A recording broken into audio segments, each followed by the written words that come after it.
Right. Yeah. Hey, well, we're live. Well, it says we're starting violently. Boy, Facebook at times, for all of their technology, is painful. When you do videos, those of you who've done these Facebook Lives, you actually go into Facebook. There's a box that you want to do the video. You type in the title, and then you press a button, go live, and usually goes 3, 2, 1, and then the box comes up. This is sometimes it just goes in the death spiral where the circle is never ending, and that's what we were doing. And finally, I got out of it for the third time, got back in, which is all you can do. If you wait, you feel like you should wait, maybe it'll get better, but our experience is not the case. Anyway, hope everybody's doing well. It's the new year. Hope everybody's getting back into the swing of things. It's always a little bit tricky coming back.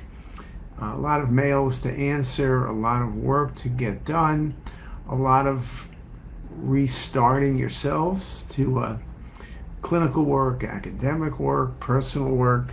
Those of you with kids, the kids are back in school. The weather, surely on the East Coast, is cold, but not as cold as it was last week.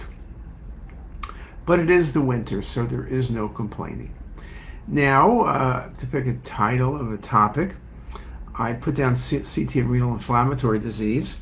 I gave a talk on that at a meeting in NDIS about 3 weeks ago, and I think in the past year I've done some lectures on that on the website. But I just thought I'd talk about that a little bit. We don't do a lot of inflammatory renal disease or suspected renal inflammatory disease. We do stone studies, which are the main reason for non-contrast CT. Is there a stone present? CT is like 99% for opaque stones, and nearly 99% of stones are opaque. So we'll look whether there's a stone and is it obstructing. With non-contrast, you're very good at picking up stones, but surely early infection where you have changes in the cortical medullary interface or hypodensities on delayed phase imaging, you're not going to see that in a non-contrast study. So you could see a stone present if the kidney's swollen, enlarged.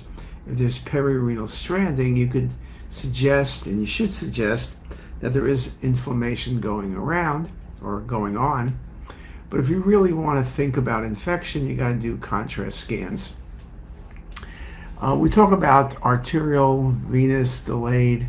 Basically, on all phases, you typically can see the areas of decreased attenuation, renal enlargement, all the findings we think about with renal inflammatory disease. The excretory phase, in theory, is the most accurate phase, only in the sense that the work by Bosniak on IVP stridonephrograms were all excretory phase imaging.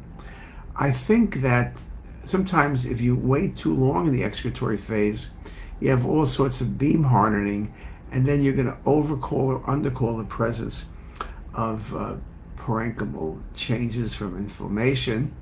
I like to get delayed phase at 4 minutes, not longer, because when the calyces get really dense with contrast, you get beam hardening and you can overcall infection. In terms of picking up cortical medullary differentiation, which is a really good sign of infection, venous phase works very well. You typically don't need arterial phase. You're getting arterial phase in staging or detecting renal tumors. Patients with hematuria, we are thinking about a vascular process like an AV malformation. But if you're thinking about renal infection, you don't really need to do arterial phase. It's not going to add much.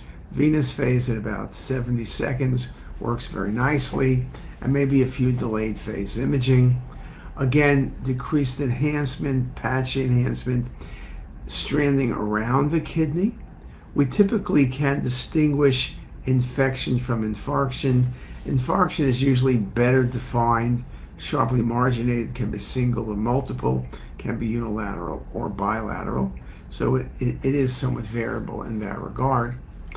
In terms of renal infection, you want to look at the peri and pararenal space. You want to make sure you look at the extent of involvement. Typically, patients are treated with antibiotics, but if antibiotics don't work, CT is very good at detecting complications and when intervention is going to be necessary. I like axial images to start, but I always look at the coronals and sagittals. The coronals are especially valuable when you want to look at perirenal space involvement or when you're looking at changes with patchy enhancement. So that's a good way of thinking about things. And this is mainly your typical bacterial infection. We talk about E. coli. You can get infection with atrophy of the kidney, lots of calcifications, really deformed calyces. That might be tuberculosis, large kidneys, poor function, big staghorn calculus centrally. That might be, one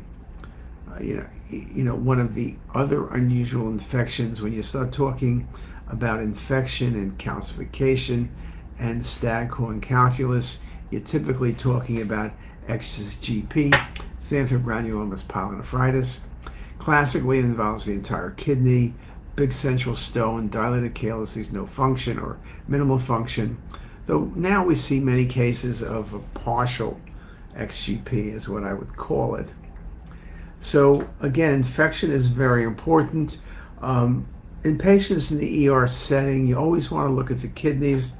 Patients with flank pain, abdominal pain, yes, we think about gallbladder, we think about aorta, we think about the appendix, we think about bowel, we think about liver, spleen, but also think about kidneys, not only for infection, not only for stones, but for pyelonephritis. So what I'll do is, let me see if there's any questions. I see there's a number of people online right now, but I don't see any questions from anybody. So what I'll do is I'll stop there. If you want more information, go to the website. Again, there were some lectures either at the end of last year or they're coming out beginning of this year. Take a look. We show lots of really nice cases, really nice examples. And with that, have a great day.